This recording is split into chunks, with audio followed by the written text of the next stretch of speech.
নমস্কার, আমি বাবলি আর আপনারা দেখছেন বঙ্গবাবলি ইউটিউব চ্যানেল। আপনাদের সকলকে বঙ্গবাবলি ইউটিউব চ্যানেলে স্বাগত। চলে এসেছে আজকে নতুন ভিডিও নিয়ে। আজকের ভিডিও আইসিডিএস কেন্দ্রিক। ভিডিওটি ভালো লাগলে অবশ্যই লাইক করবেন, শেয়ার করবেন। ইউটিউব চ্যানেলে নতুন হয়ে থাকলে চ্যানেলটি এখনো সাবস্ক্রাইব না করে থাকলে অবশ্যই চ্যানেলটি সাবস্ক্রাইব করুন। পাশের বেল আইকনটি ক্লিক করে অল নোটিফিকেশন করে রাখুন, তাহলে নতুন নতুন ভিডিও আপনারা পেয়ে যাবেন। চলুন আজকের ভিডিও শুরু করি। প্রতিটি পঞ্চায়েতে একটি মডেল অঙ্গনওয়াড়ি তৈরি করবে প্রশাসন। প্রসূতি ও শিশুদের চাহিদা লক্ষ্য করে তৈরি হবে নয়া পরিকাঠামো। 3.5 থেকে 5 লক্ষ টাকা ব্যয় করে সাজানো হবে মডেল কেন্দ্রগুলিকে। দিনহাটা 2 নম্বর ব্লকে আছে 12টি গ্রাম পঞ্চায়েত। মোট 12টি মডেল অঙ্গনওয়াড়ি কেন্দ্র তৈরি করা হবে ব্লকে। সেখানে শিশুদের পড়াশোনার জন্য থাকবে একটি করে স্মার্ট ক্লাসরুম, থাকবে খেলাধুলার ব্যবস্থা। এছাড়াও মায়েদের বসার জায়গা সহ একাধিক ব্যবস্থা থাকবে। অঙ্গনওয়াড়ি কেন্দ্রের ফাঁকা জমিতে কিচেন গার্ডেন তৈরি করা হবে।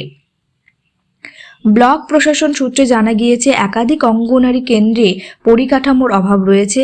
2টি মাত্র ঘর রয়েছে সেগুলিতে। শিশুদের বসার জন্য পর্যাপ্ত ব্যবস্থা নেই। গর্ভবতী মহিলারা কেন্দ্রে এলেও তাদের বসারও জায়গা থাকে না।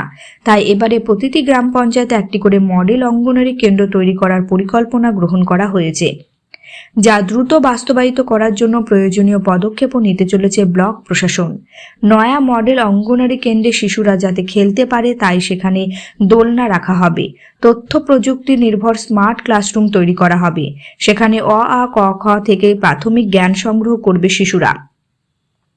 তাদের পড়াশোনায় আগ্রহ তৈরি করতেই অত্যাধুনিক প্রযুক্তির সাহায্য গ্রহণ করা হচ্ছে, যাতে অঙ্গনওয়াড়ি কেন্দ্রে এলে শিশুদের মানসিক বিকাশ দ্রুত ঘটে।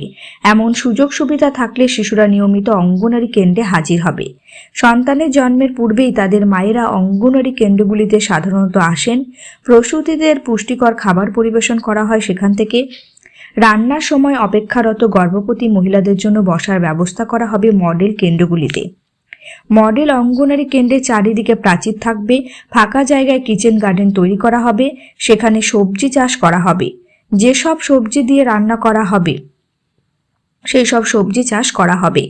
দিনহাটা 2 নম্বরের বিডিও নীতিশ তামাং বলেন, 12টি গ্রাম পঞ্চায়েতে একটি করে মডেল অঙ্গনওয়াড়ি কেন্দ্র তৈরি করার পরিকল্পনা গ্রহণ করা হয়েছে। তাহলে অঙ্গনওয়াড়ি কেন্দ্রে এবার উন্নত পরিষেবা দেওয়া হবে, মডেল অঙ্গনওয়াড়ি তৈরি হবে। এই ছিল আজকের ভিডিওটি ভালো লাগলে অবশ্যই লাইক করবেন, শেয়ার করবেন। ইউটিউব চ্যানেলে নতুন হয়ে থাকলে চ্যানেলটি সাবস্ক্রাইব করে না থাকলে অবশ্যই চ্যানেলটি সাবস্ক্রাইব করুন। আইসিডিএস রিলেটেড ভিডিও এই চ্যানেলে আপনারা নিয়মিত পেয়ে যাবেন। আপনারা কমেন্ট করে জানাতে পারেন আর কি বিষয় নিয়ে ভিডিও বানালে ভালো হয়। চেষ্টা করব সেই সব বিষয় নিয়ে ভিডিও বানানোর। আজকের ভিডিও এখানেই শেষ করলাম। সকলে ভালো থাকুন, সুস্থ থাকুন।